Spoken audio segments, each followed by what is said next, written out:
Jangan lupa subscribe YouTube channel Metro TV News dan jangan lupa nyalakan notifikasinya.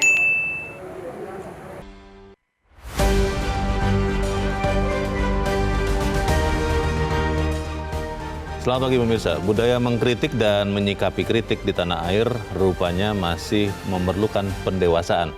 Kritik yang dilontarkan anggota DPR Effendi Simbolon terhadap TNI dan reaksi Kepala Staf Angkatan Darat Jenderal Dudung Abdurrahman merupakan contoh terkini. Pemirsa, inilah editorial Media Indonesia edisi hari ini Jumat 16 September 2022 dengan tema Bijak Sikapi Kritik, Santun Mengkritik bersama saya Leonard Samosir. Editorial Media Indonesia ini juga dapat Anda simak melalui MG Radio Network di frekuensi 94,7 FM di kawasan Jakarta dan sekitarnya. Para pendengar dan Anda semua bisa ikut menyatakan pendapat Anda dengan menelepon nomor telepon 021 583 9900. Dan pemirsa, pagi ini telah hadir di studio Metro TV bersama saya anggota Dewan Redaksi Media Group Gaudensius Suhardi. Bang Gauden, selamat pagi. Selamat pagi. Sehat-sehat Bang? Sehat. Boleh saya kritik? Jangan dong. Jangan deh. Saya juga mungkin agak-agak kurang berani sih mengkritik. Tapi sebelum kita bicara soal kritik ini, Bang Gauden dan pemirsa, kita lihat dulu ada beberapa berita yang menjadi perhatian media Indonesia untuk pagi ini. Yang pertama, ini adalah headline media Indonesia, Anda bisa lihat di harian Anda. Akhir pandemi semakin dekat. Nah, ini benar atau bagaimana? Atau bagaimana nih, Bang Gauden? Apakah memang benar COVID ini sudah hilang atau seperti apa? Ya, semakin dekat itu kan bukan berarti sudah sudah di depan mata gitu ya. Oke. Ini kan berdasarkan hasil penelitian WHO yang mengatakan bahwa dilihat dari angka-angka sekarang ini sama seperti tahun lalu pada periode yang sama, di mana angkanya tidak terlalu mengkhawatirkan. Karena itu perlu ada kesempakan dunia untuk bersama-sama mematuhi betul protokol kesehatan dan yang utamanya vaksinasi. Ini yang mengatakan bahwa akhir pandemi sudah dekat ini atau semakin dekat itu WHO ya? Ya, WHO. Tapi dekat itu dekat orang Indonesia itu kan padahal jauh ya. Itu relatif ya. Karena ketika kita bicara begini Bang, ternyata masih ada saja orang-orang yang sekitar kita yang dekat itu yang masih terkena COVID itu sebetulnya Bang. Tapi memang tidak parah sih begitu Bang. Ya, yang dikhawatirkan itu kan mutasi virusnya. Kalau kita tidak bersama-sama memeranginya, dan mestinya seluruh pemimpin dunia, karena ini sudah mewabah satu dunia, ya satu planet ini pemimpinnya harus menyatakan bahwa kita masuk ke endemi gitu. Harus bersama-sama sehingga untuk menuju ke sana harus punya effort yang sama juga dari setiap negara, terutama dalam vaksinasi, sehingga satu dunia ini bisa terbebas. Mungkin tidak terbebas, tetapi bisa mengendalikan. Jadi harus ada kesepakatan bersama ya? Iya, betul. Dan juga sepakat itu berdasarkan data ya, bukan dibuat-buat begitu ya? Ya, jangan sampai dekat itu kita berbicara dekat pada saat kita berjalan di dalam lorong yang gelap gitu kan. Kita melihat bahwa cahaya itu ada di ujung sana, tetapi kita tersesat di dalam lorong yang gelap itu. Kita berpikir cahayanya sudah dekat, ternyata masih jauh begitu ya. Oke, kita tetap minta kita semua untuk waspada terhadap COVID. Kita ke berita selanjutnya di halaman 2, di halaman dalam harian Anda pemirsa, ini terkait dengan ribut-ribut soal hacker ya Bang Gauden. Tim khusus masih dalami identitas Bjorka. Ini saya agak bingung nih Bang, ada yang mengatakan Bjorka sudah ditangkap beberapa orang, tapi orang-orang itu mengatakan, saya sama sekali tidak mengerti hacking, punya komputer saja tidak. Nah ini bagaimana Bang? Ya biasanya itu kalau hacker itu tidak pernah mengaku bahwa dia hacker. Itu yang pertama. Begitu ya? Sama seperti pencuri itu tidak pernah mengaku pencuri. Betul. Pembunuh tidak pernah mengaku pembunuh. Penembak tidak pernah mengaku nembak gitu kan. Itu sama saja. Tetapi yang pasti tim khusus sudah dinyatakan oleh pihak kepolisian bahwa sudah menangkap orang yang diduga baru diduga kan. Tentu perlu diselidiki lebih jauh apakah benar Bjorka ini sudah ditangkap atau tidak. Tetapi terlepas dari itu, yang paling penting itu bagaimana kita sebagai negara lebih memperkuat ketahanan digital. Jadi kedaulatan digital itu yang harus diperkuat lagi. Ternyata dengan kasus Bjorka ini kan memperlihatkan masih ada celah celah baik pemerintah maupun warga gitu. Baik, Kita harap juga kita sama-sama bagian dari kita ya Bang, mengamankan data kita. Karena banyak juga kita yang mudah membagikan data, lupa mengamankannya. Jangan sampai begitu. Jangan kalau bocor baru marah-marah gitu kan. Itu dia. Kita nanti ikuti perkembangannya seperti apa. Kita ke berita berikutnya di halaman 3. Ini menarik sekali pemirsa. Bang Gauden, saya juga baru berpikir, jadi cawapres, Jokowi pertaruhkan wibawa. Tadinya saya kira kalau Undang-Undang Dasar mengatakan seorang sudah 2 kali presiden, dia tidak bisa lagi mencalonkan entah itu presiden atau wakil presiden. Tapi ternyata wacana ini muncul, ini bagaimana nih Bang? Ya ini kan baru wacana ya. Tetapi apakah Jokowi mau atau tidak untuk menjadi wapres itu kan tentu kita lihat dalam perjalanannya. Iya. Tetapi dalam kuah wacana bahwa presiden bisa saja mencalonkan diri menjadi wakil presiden. Karena menurut Undang-Undang Dasar itu yang tidak boleh itu kan pada jabatan yang sama. Misalnya sudah 2 kali presiden, maju lagi yang ketiga tentu tidak boleh. Sama halnya juga di dalam Undang-Undang Dasar itu dan Undang-Undang Pilpres itu, misalnya perdebatan kalau seseorang menjabat presiden di tengah jalan, berapa lama harus dihitung, itu kan sudah ada aturannya. Misalnya Megawati ketika itu. Betul. Walau dia hanya menjabat sekitar 2,5 tahun lebih gitu. Di tengah jalan. 2,5 tahun itu dianggap tidak 1 periode gitu. Sehingga masih boleh maju lagi gitu. Tapi kalau misalnya itu katakanlah boleh begitu ya menurut Undang-Undang Dasar, apa iya seorang Jokowi mau Bang? Kan tadinya presiden, wakil itu kan biar bagaimanapun hebatnya kan ya tetap wakil kan, orang nomor 2 kan. Mau atau tidak mau itu kan kita berbicara pada tataran etis. Tetapi boleh atau tidak itu kita berbicara pada tataran peraturan perundang-undangan ya. Legal formalnya ya. Oke, kita ikuti saja nanti perkembangannya seperti apa, karena ini menarik sekali, terutama untuk ahli-ahli hukum konstitusi. Mohon diberikan kepastian. Kalau di daerah sih, kalau bupati turun jadi wakil itu sudah ada ya. Sudah pernah ya? Ya sudah pernah, dan itu biasa gitu. Itu tidak apa-apa ya? Tadinya nomor 1 jadi nomor 2? Karena memang undang-undang membolehkan, tidak melarang, bukan membolehkan. Undang-undang tidak melarang untuk itu. Oke. Sama seperti Undang-Undang Dasar tidak melarang presiden menjadi wakil presiden. Iya sih, tapi ya perasaan saja sih Bang, agak bagaimana begitu ya.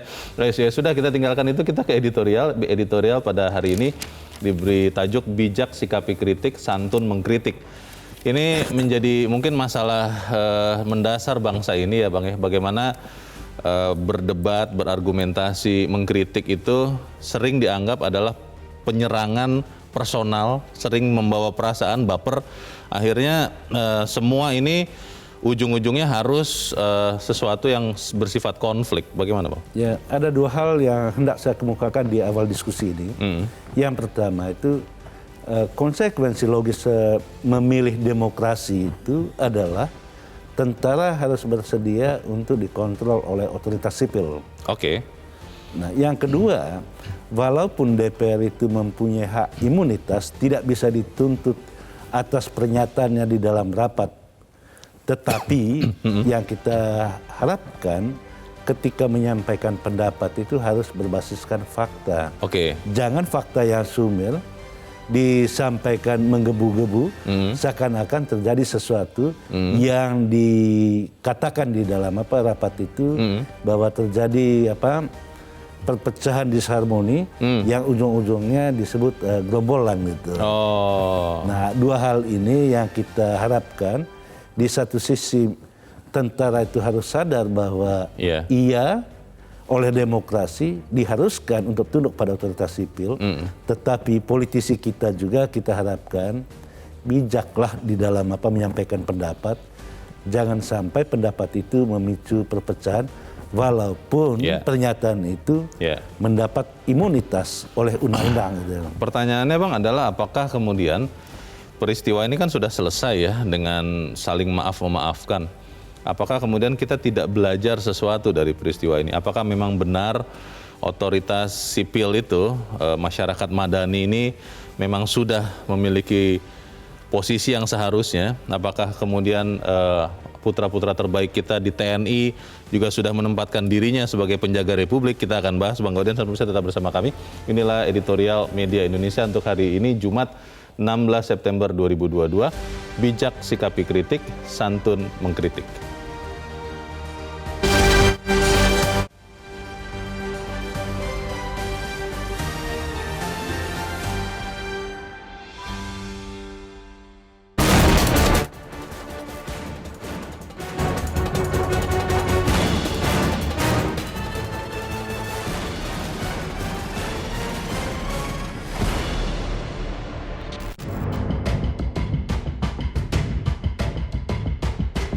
Budaya dan menyikapi kritik di tanah air rupanya masih memerlukan pendewasaan. Kritik yang dilontarkan anggota DPR Effendi Simbolon terhadap TNI dan reaksi Kepala Staf Angkatan Darat Kasat Jenderal Dudung Abdurrahman merupakan contoh terkini. Effendi ketika menyoroti indikasi ketidakharmonisan antara Panglima TNI Jenderal Andika Perkasa dan Kasat melontarkan istilah gerombolan yang lebih-lebih dari ormas dan mengasosiasikan TNI dengan istilah itu. Pernyataannya tersebut disampaikan dalam forum resmi rapat kerja Komisi 1 DPR RI dengan Panglima TNI dan Menteri Pertahanan. Dalam Kamus Besar Bahasa Indonesia atau KBBI, gerombolan memiliki arti kelompok atau kawanan. Disebutkan pula arti kedua, yakni kawanan pengacau atau pesuruh dan sebagainya. Ada konotasi negatif dalam istilah gerombolan yang memang dimaksudkan Effendi. Toh, Effendi dalam sikap tengah mengkritik situasi di internal TNI. Panglima TNI dan selanjutnya Kasat melalui pernyataan resmi sudah menegaskan tidak ada ketidakharmonisan di antara mereka maupun di tubuh TNI secara keseluruhan. Bahwa ketidakhadiran Kasat dihadiri Panglima dan ketidakhadiran Panglima di kegiatan peluncuran komponen cadangan yang dihadiri Kasat hanya kebetulan. Namun, beberapa hari berselang muncul suara-suara anggota TNI dari Kodam dan Kodim di berbagai daerah. Mereka mengecam Effendi yang mengibaratkan TNI sebagai gerombolan dan menuntutnya meminta maaf. Belakangan, terungkap Jenderal Dudung yang memberi arahan tersebut dalam video conference dengan jajarannya. Kasat menyebut harga diri dan kehormatan TNI diinjak-injak. Ia meminta anggotanya tidak diam. Di satu sisi, kecaman dari anggota TNI di banyak daerah menunjukkan betapa solidnya TNI. Mereka tidak akan bertindak di luar komando. Akan tetapi, di lain pihak, adanya arahan Kasat untuk tidak tinggal diam menanggapi pernyataan Effendi telah membuat masyarakat sipil resah. Jika seorang legislator mengasosiasikan TNI dengan istilah negatif mendapatkan reaksi arahan seperti itu, lantas bagaimana bila yang melakukan warga biasa? Perilaku Jenderal Dudung bukan satu-satunya. Reaksi berlebihan terhadap kritik tidak jarang didemonstrasikan jajaran pejabat publik. Dikritik malah balik menuntut pengkritik secara hukum. Pejabat publik wajib hukumnya tebal telinga dan tidak alergi terhadap kritik. Jika tuduhan atau kritik dianggap tidak benar, pejabat publik mesti memberi penjelasan, yakinkan masyarakat. Bila kritik benar, akui dan introspeksi diri. Selanjutnya, perbaiki kinerja. Apabila pejabat publik tidak mampu bersikap demikian, mundur saja. Masih banyak kandidat lain yang berkompetensi sekaligus bijak dalam menyikapi kritik. Ingat, kebebasan berpendapat oleh warga negara dilindungi dan dijamin oleh konstitusi. Demikian pula dengan anggota DPR dalam menyampaikan pandangan, penilaian, bahkan kritik terhadap mitranya di pemerintahan. Hanya saja, dalam menyampaikan kritik, masyarakat terlebih anggota dewan yang terhormat seyogyanya memperhatikan kesantunan. Pilih diksi-diksi yang tajam menyoroti kekurangan namun tidak melanggar norma kepatutan sesuai karakteristik budaya bangsa. Kritik sangat krusial untuk memastikan penyelenggaraan negara senantiasa berada di koridor yang benar menurut konstitusi. Seiring dengan itu, kedewasaan dalam menyampaikan maupun menyikapi kritik dibutuhkan agar suasana kondusif, konstruktif terbangun.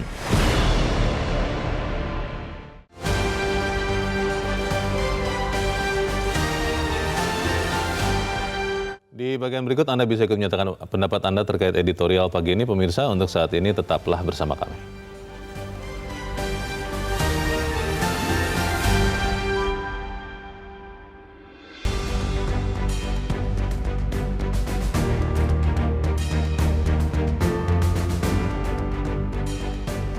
Terima kasih bisa masih bersama kami di Editorial Media Indonesia. Bang Gaudens, kalau melihat setelah pernyataan dari anggota DPR Effendi Simbolon kan kemudian ada reaksi juga dari Panglima TNI juga dari Kasat. Dan kalau kita melihat kan kita sudah melihat ada beredar video bahwa Kasat mengatakan jangan tinggal diam. Ini harga diri TNI diinjak-injak. Nah, pertanyaannya adalah kalau melihat kasus ini, walaupun memang sudah berdamai, sudah ada pernyataan minta maaf dan sudah diterima, apa pelajaran yang kita bisa dapat dari kejadian ini? Karena kalau ini terulang lagi, kan tidak bijak ya. Bagaimana Bang? Ya, tentu kita harus melihat dari dua sisi ya. Yang pertama itu dari sisi DPR. Tata tertib DPR di pasal 4 itu tegas sekali mengatakan bagaimana hubungan antara DPR dengan mitra kerja di dalam melakukan rapat. Yeah. Yang disebutkan di sana bahwa harus hubungan profesional gitu kan. Hubungannya itu hubungan profesional dengan mitra kerja. Oke. Itu yang ditentukan oleh tata tertib. Tetapi di dalam undang-undang tentang MPR, DPR, DPRD, DPD itu disebutkan bahwa anggota DPR tidak bisa dituntut atas pernyataannya di muka persidangan. Imunitas itu ya? Hak imunitas. Nah, pertanyaannya sekarang, apakah anggota dewan di dalam menggunakan hak bertanya, kan ini kan menyangkut hak ya, di dalam menggunakan hak bertanyanya itu benar-benar berbasis fakta atau tidak, atau faktanya sumir, tetapi dibangunlah narasi yang seakan-akan di dalam kasus TNI ini terjadi perpecahan yang sangat serius. Memang sungguh-sungguh terjadi kan begitu ditanya, ya? Sama halnya misalnya ada selentingan Leo itu korupsi. Kemudian saya bertanya atau tuduh Leo itu korupsi. Di forum resmi? Di forum resmi. Ini kan bagaimana saling menghargai harkat dan martabat, bukan saja orang per orang pejabat yang hadir di dalam rapat itu, tetapi juga menyangkut harkat dan martabat lembaga yang diwakili. Ini kan rapat kerja ya. Di rapat kerja itu di dalam tata tertib DPR itu disebutkan rapat antara DPR, komisi-komisi dengan menteri gitu kan. Nah, waktu itu yang mestinya hadir itu kan menteri pertahanan yang mestinya hadir. Di dalamnya ada Panglima TNI dan Kepala Staf gitu. Itu terkait dengan DPR-nya. Sekarang terkait dengan TNI. Seperti yang saya katakan di awal tadi, ya inilah resiko demokrasi, bahwa di dalam demokrasi itu ada pengawasan sipil atas militer. Tetapi kalau terjadi sesuatu di dalam pengawasan itu, jangan memberikan reaksi yang berlebihan gitu. Kita mau coba dengarkan juga Bang Gaudens bagaimana pemirsa Metro TV melihat masalah ini. Kita sudah terhubung dengan pemirsa Metro TV di Manado, Sulawesi Utara, ada Pak Vence. Pak Vence, selamat pagi Pak.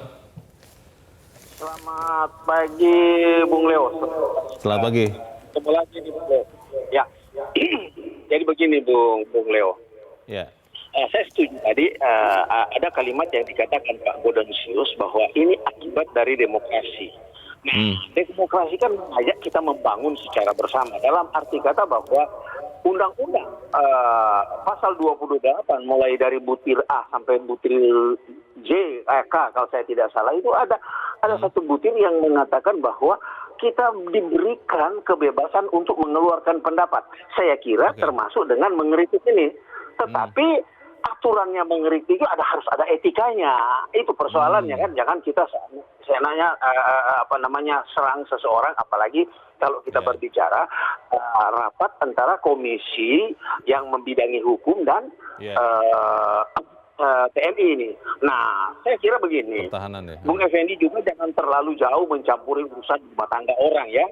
Tetapi dalam konteks menjernihkan suatu persoalan, apalagi negara kita sedang dalam keadaan situasi sosial politik yang seperti sekarang ini.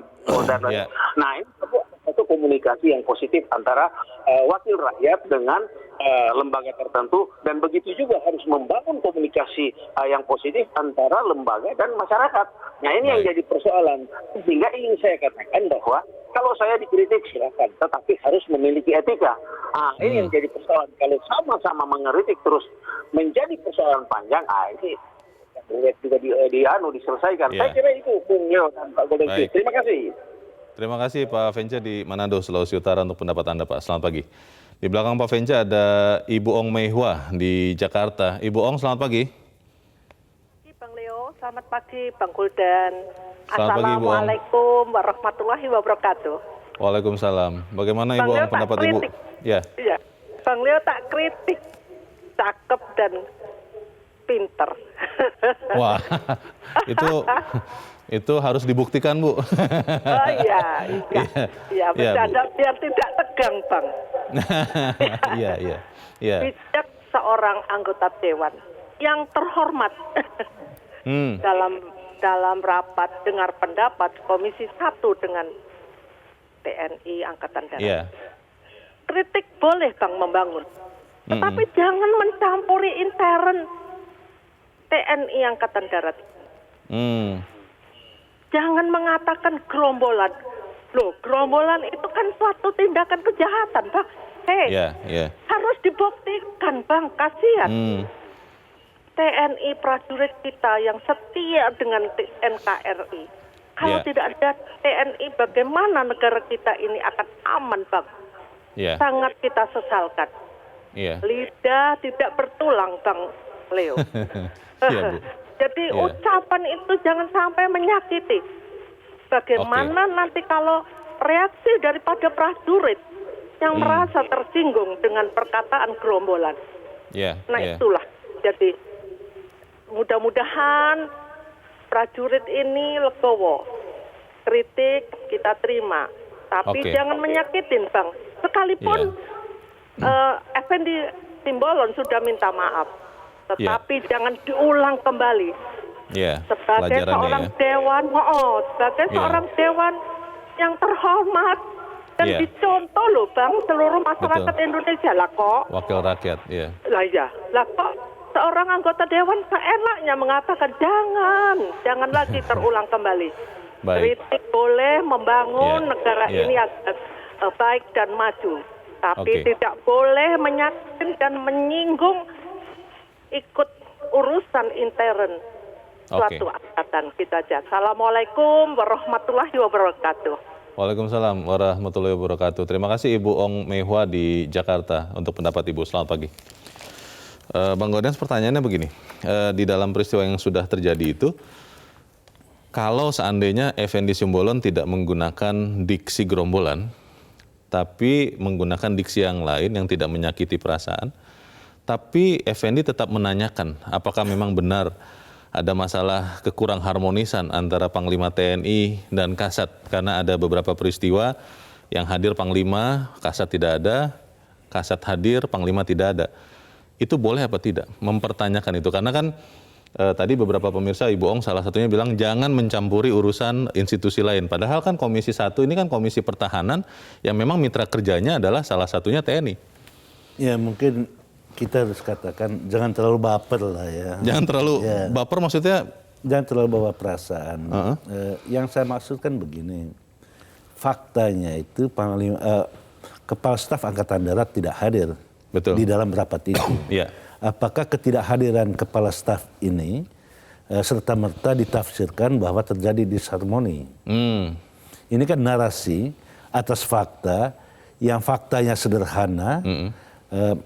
Pak Dudung tidak hadir di dalam rapat, tiba-tiba ditafsirkan atau konklusinya itu terlalu lompatnya itu jumpingnya terlalu jauh gitu konklusinya. Karena katanya ada beberapa peristiwa sebelumnya Bang yang harusnya hadir dua-dua, Panglima dan Kasat, tapi hanya hadir salah satu. Nah itu mungkin yang menjadi dasarnya Effendi bagaimana? Yang pertama itu hadir satu atau dua-duanya, apakah undang-undang membolehkan atau tidak? Kan boleh saja. Oh maksudnya apakah boleh salah satu tidak hadir begitu maksudnya ya? Kan tidak harus, kan kalau udah ada Panglima TNI itu kan sudah mewakili seluruh angkatan. Tidak harus Kasat kalau tidak berhalangan tentu bisa hadir. Ini kan jelas-jelas dinyatakan bahwa ada acara lain pada saat itu. Kasat ada acara lain pada saat rapat kerja itu sehingga tidak bisa hadir. Gitu. Bagaimana konklusinya bahwa terjadi disharmonis? Tiba-tiba dibuat narasi bahwa seperti gerombolan. Ini kan konklusi yang jumping ya. Itu yang pertama. Yang kedua, tadi Ibu Ong mengatakan dewan terhormat. Kehormatan anggota DPR itu atau kehormatan seseorang itu adalah terpancar dari laku dan lisannya. Nah, laku dan lisan ini yang selalu menjadi persoalan di DPR. Kita masih ingat ada kasus misalnya tiba-tiba mempersoalkan bahasa Sunda di dalam rapat yang kemudian mendapat reaksi masyarakat. Ujung-ujungnya sama seperti kasus yang sekarang ini, minta maaf kepada publik. Jadi mestinya anggota DPR juga perlulah belajar bijak di dalam menyampaikan pendapat. Apa yang kita bisa pelajari dan kemudian harus kita tegaskan supaya peristiwa serupa tidak terjadi lagi, kita bahas di bagian berikut. Bang Gaudens dan pemirsa tetap bersama kami, Editorial Media Indonesia segera kembali.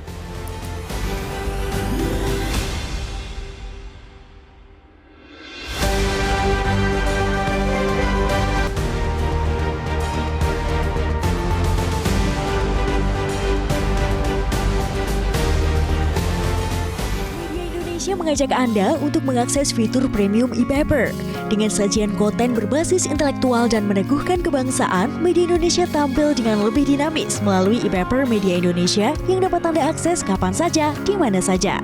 Caranya mudah, download aplikasi Media Indonesia di Android atau ketik link e-paper.mediaindonesia.com atau bisa scan QR Code pada layar kaca Anda.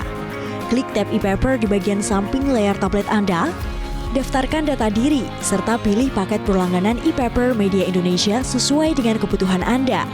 Nikmati juga bonus spesial tambahan 4 halaman rubrik fokus setiap hari. Semua bisa Anda dapatkan hanya di e-paper Media Indonesia. Untuk informasi lebih lanjut, hubungi customer service di nomor 0811 1201 2018 atau kunjungi media sosial @mediaindonesia. Media Indonesia, referensi bangsa. Terima kasih Anda masih bersama kami, pemirsa. Kita di bagian akhir diskusi kita pagi ini. Bang Gaudens, kalau kita lihat peristiwa ini kan ada reaksi yang akhirnya muncul dari saudara-saudara kita, anggota TNI yang merupakan hasil dari arahan dari Kasat. Kita melihat ini seperti apa, Bang? Ya, saya tidak terlalu tidak membahas soal reaksinya, tetapi yang mau saya katakan bahwa perlu elegan menyikapi kritik. Dan banyak cara untuk mengatakan supaya tidak membalas kritik dengan kritik gitu. Banyak cara. Katakanlah ketika dikatakan tidak harmonis, apa salahnya sih Panglima TNI dan Kasat itu lari pagi bersama gitu ya. Makan bersama. Goes bareng. Sehingga benar-benar memperlihatkan mereka harmonis. Dan kita percaya bahwa memang tidak ada masalah di antara kedua orang ini. Perbedaan pendapat itu biasa dan di mana-mana itu terjadi perbedaan pendapat. Tetapi sampai terjadi sesuatu yang dilukiskan di dalam pernyataan Effendi bahwa ujung-ujungnya itu tidak patuh pada pimpinan dan seperti gerombolan. Seperti gerombolan ormas. Menurut saya itu ya terlalu jauh lah ya. Dan kita juga berharap TNI, prajurit TNI, karena prajurit itu kan sistem komando ya. Tidak mungkin berjalan sendiri-sendiri, itu yang pertama. Tetapi memang kita harus akui juga bahwa di kemajuan era teknologi ini, begitu masifnya perkembangan media sosial, kadang-kadang juga anggota TNI itu bertindak di luar perintah juga gitu. Apalagi mereka ini kan menggunakan media sosial menyatakan pendapatnya. Pertanyaannya, apa benar mereka menyatakan pendapat itu karena disuruh atau dalam konstruksi komando atau inisiatif? Anggap saja ini inisiatif. Anggap saja inisiatif. Kalau belajar dari peristiwa ini, Bang, apa yang pelajaran yang bisa kita petik supaya kemudian tadi anggota dewan harus menjaga benar-benar lisannya karena mulutmu harimaumu katanya gitu. Tapi kalau untuk TNI sendiri apa, Bang, pelajarannya? Kita harus katakan kritik itu vitamin kok. Kalau dia bisa diserap akan bermanfaat. Kalau vitamin itu kan kalau lebih itu kan dibuang dengan sendirinya. Itu yang pertama. Yang kedua, jangan terlalu tipis telinga kata orang ya. Jangan terlalu tipis telinga. Kritik di dalam demokrasi itu biasa. Tetapi yang tidak biasa itu adalah kritik tanpa fakta. Inilah yang terjadi, yang selalu menimbulkan persoalan di tengah masyarakat itu. Ketika orang menyampaikan kritik yang katanya itu atas nama demokrasi, tetapi hakikatnya justru merendahkan orang lain. Itu yang pertama. Yang kedua, kita harus semakin sadar bahwa DPR itu punya hak imunitas yang tidak bisa dituntut karena pernyataannya. Ketiga yang mau saya katakan, ya lagi-lagi kita harus kembali kepada hakikat demokrasi. Hakikat demokrasi itu otoritas sipil harus mampu mengendalikan, mengontrol militer atau mengontrol tentara. Kita sudah sepakat di dalam reformasi bahwa tentara itu harus kembali ke barak, tidak berpolitik, dan harus bersedia dikontrol oleh sipil. Nah, kesediaan ini harus diperlihatkan terus-menerus gitu loh. Bagaimana kalau sipil melakukan kontrol atas tentara, terimalah dengan lapang dada gitu. Kalau melihat contoh ini, kita sebagai media massa, Bang, apa yang harus kita lakukan, Bang, supaya kemudian hubungan ini sehat antar lembaga dan memang benar otoritas sipil itu dihormati, Bang? Sebagai media massa itu tentu yang paling penting itu kan tidak menjadi provokator gitu, tetapi memberikan solusi, menjelaskan pada porsinya masing-masing. Kita katakan semua mengandung kebenaran, tetapi semua juga mengandung ada salahnya. Baik. Sesuai porsi masing-masing gitu. Baik, kita memang harus hati-hati menjaga lisan kita supaya kemudian kata-kata kita atau mulut kita tidak menjadi harimau untuk kita. Bang Gaudens, terima kasih sudah hadir tempat ini. Selamat pagi, Bang. Pagi loh. Pejabat publik wajib hukumnya untuk tebal telinga dan tidak alergi terhadap kritik. Kalau tuduhan kritik dianggap tidak benar, pejabat publik mesti memberi penjelasan. Namun bila kritik itu benar, akui dan introspeksi diri. Selanjutnya perbaiki kinerja. Kedewasaan dalam menyampaikan maupun menyikapi kritik dibutuhkan agar suasana kondusif, konstruktif terbangun. Mari kita jaga sama-sama hubungan kita. Dan saya Leona Samosir berterima kasih Anda sudah menyimak editorial Media Indonesia untuk pagi ini. Tetap jaga kesehatan Anda. Selamat pagi, sampai jumpa.